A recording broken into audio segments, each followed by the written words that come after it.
probably the biggest one-day conference anywhere.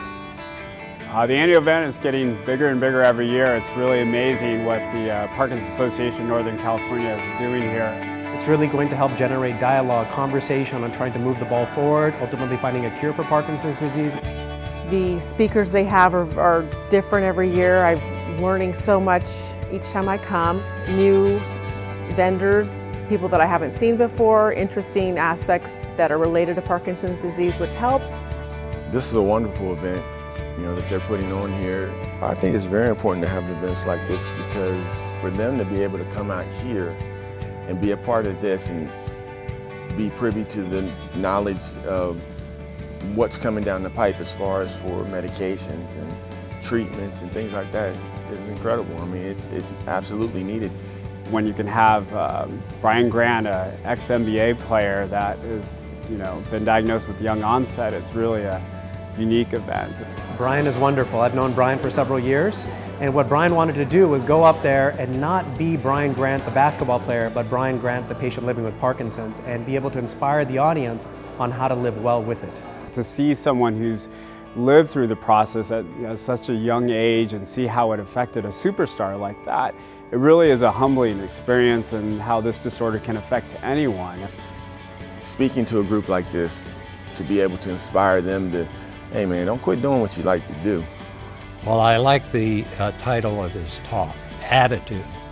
I think one of the most important things is the attitude you take on with any task or problem.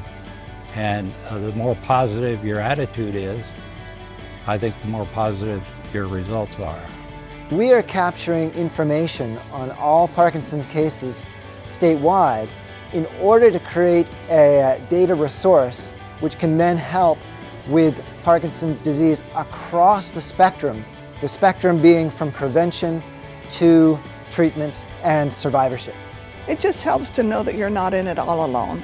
So I think sometimes it feels like, why me? I'm the only one in the world.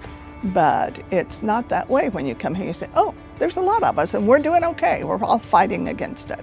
Being here helps us to really understand the needs and the concerns of the community.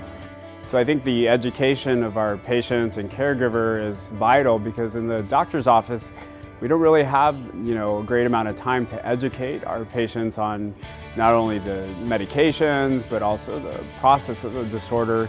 And so events like this really helps me and my patients understand what's going on. It's important to make more people aware of what our organization, our association does for them, get them here, get them more active in support groups.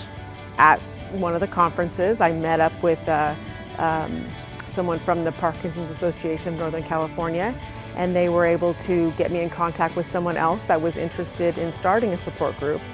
I want patients to be inspired. I want them to take some ownership over their own condition so they can partner with their providers so that we can basically live better with Parkinson's disease, do better with Parkinson's disease, and partner when it comes to finding a cure.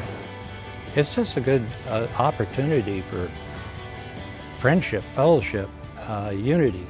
All of us, the better educated we are about what's going on, the better chance we have of being successful in managing Parkinson's.